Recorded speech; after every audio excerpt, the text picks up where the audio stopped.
Happy 5th anniversary po sa Presida Costas Legal Advice. Binabati ko po kayo dahil sa napakarami pong taong natutulungan ng programa ninyo.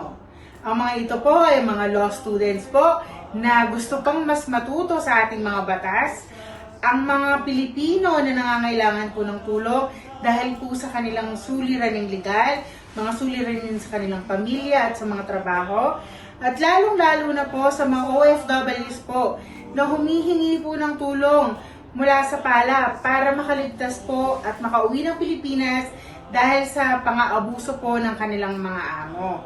Muli po, binabati ko po ang PALA ng isang Happy 5th Anniversary. Mabuhay po kayong lahat! Happy 5th year anniversary! #PALA! Persida Acostas Legal Advice! We love you, Chief! From